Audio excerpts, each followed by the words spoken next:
Good morning po. Ito na po yung mga nabili naming halaman doon sa Dao Public Market. Ginagawa mo? Yung William to na binili ni Mama ni MM. Ito, William. Yan, ganda niya. 100 lang to. Ita-transplant namin to mamaya sa bahay. Ito naman yung rose. Yan, rose. Hindi pa namin matuko yung ano no, klase ng halaman ito.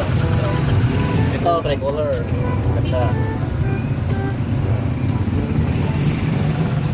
Mamaya ipakita namin yung paano to itanim. Mag-hi ka, Tim! Sikat ka na! Babay ba? Babay sa'yo!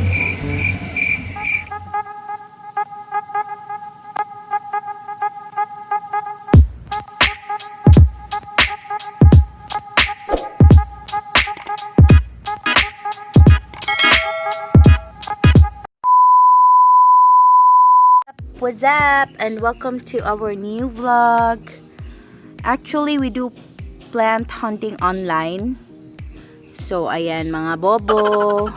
Although nagre-research naman kami, ano yung gusto naming makuha ngayon is the fat boy. Ano yung fat boy? Yung ano, yung pop-eye, philodendron din siya. Kasi yung stalks niya, ang tataba talaga sobra. So, nakita namin to online, parang, hala wow, eto na siya. And, medyo cheap yung price niya talaga. Kung i-compare mo sa nakikita namin usually. So, ang mahal ng pop-eye. So, parang feeling swerte kami. Ganon. Ipa-flash ko po kung ano yung nakita namin online. Pop-eye dito. Ayan. Oh, flex ko lang yung parparo. Kita mo. Diba? Like yan. PHILODENDRON Martianum, correct me if I'm wrong. Basta yun yung fat boy, yung pop eye. So, alam nyo, talagang nakapag-meet up pa kami para maano siya, makuha. Tapos, nung tingin ko, parang sure na kami pop eye to. Mukha pa tong pop eye. Anyway, kahit ano ka man, welcome home. I-re-repot ka namin ngayon. Huwag kang mag-alala kahit hindi ikaw si Popeye na hinahanap namin.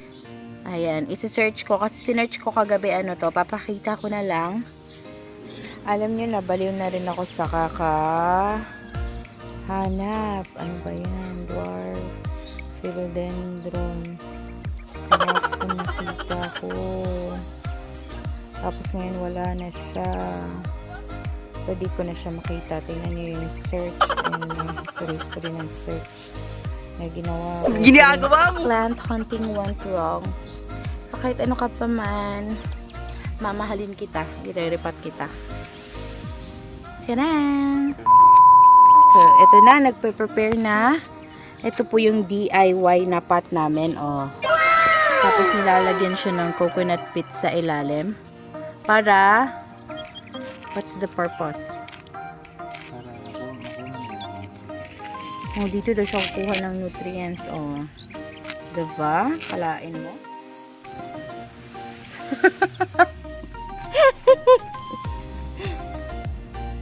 Lilinisin daw muna niya yung dahon na napakita ko.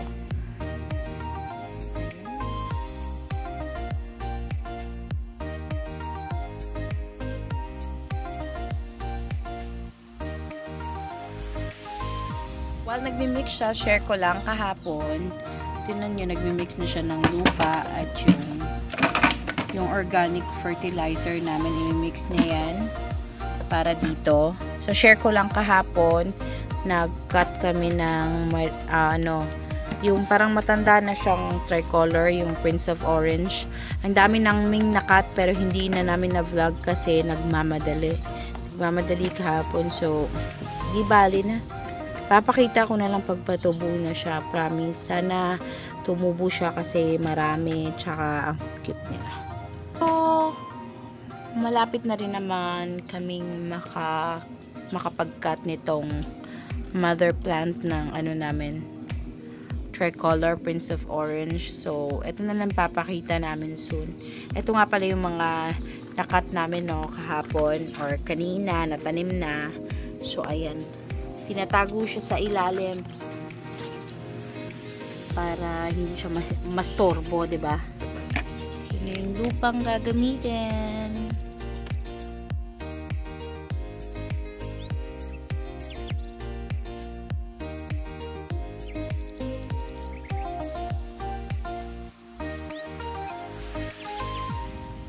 Flex ko nga lang po pala itong philodendron namin na Xanadu.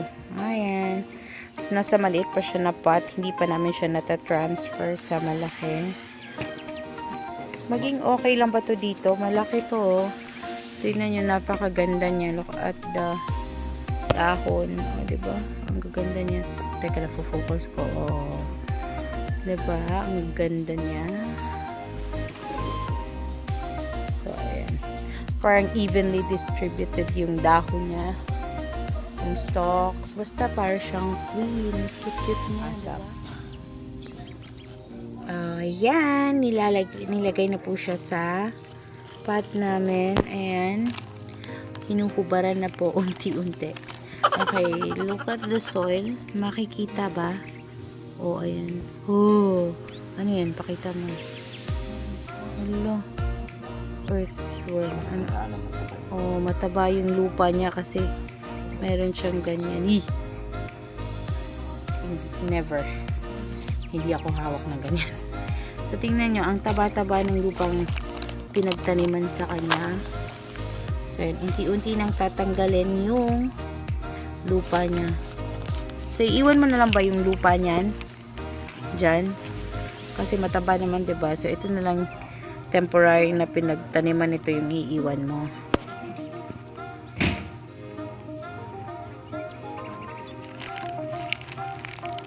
Ay, dahan-dahan.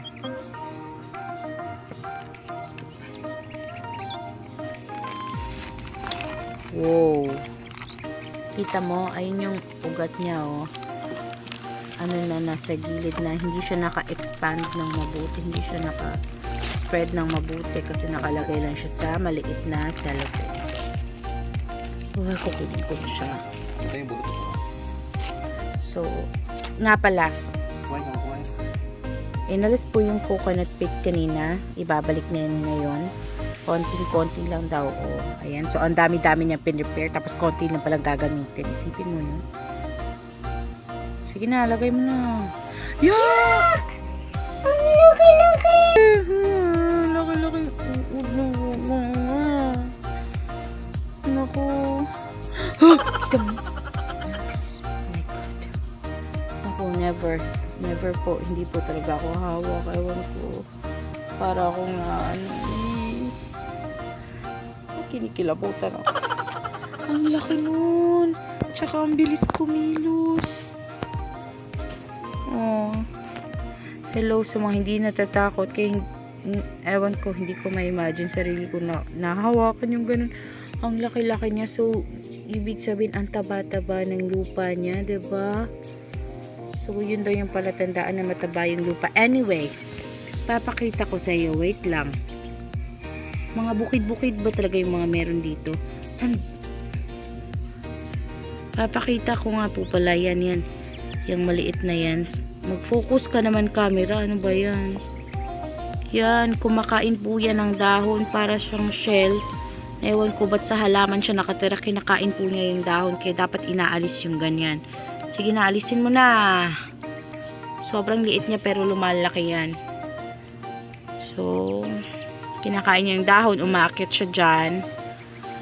Dapat mag-ingat tayo sa ganyan. Although, ang healthy ng lupa, pag nakita mo yon, ako, delikado yung dahon mo.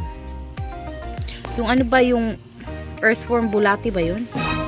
Bulati yun? Yung earthworm? Basta nasa ilalim, ang taba-taba. So, hayaan mo na lang. Kaya pala may anak yan dyan. Kasi laki-laki pala ng mama niya. Tingnan nyo. Sige, nalagyan mo na ng lupa. Nakakatakot. Baka lumabas yun. Nako.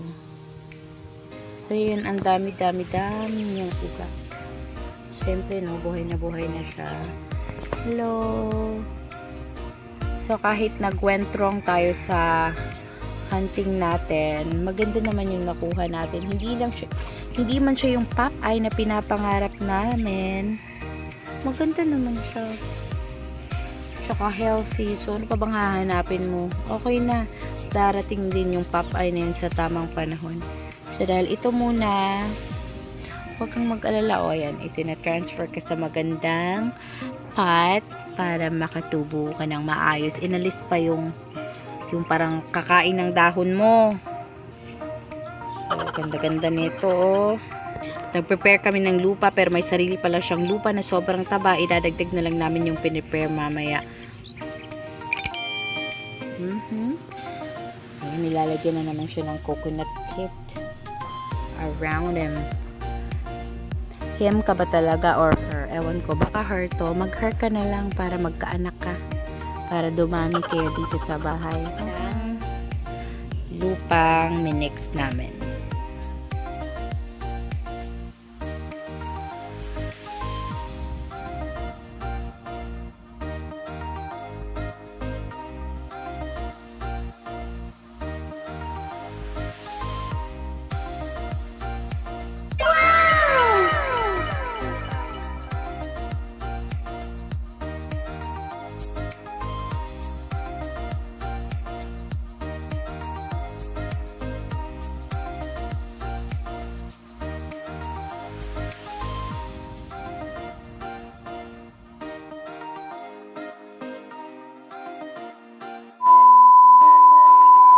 Guys, nalubat po ako as in nag-empty po yung phone ko. And since phone lang po yung gamit namin, kailangan kong pumasok sa bahay para mag-charge.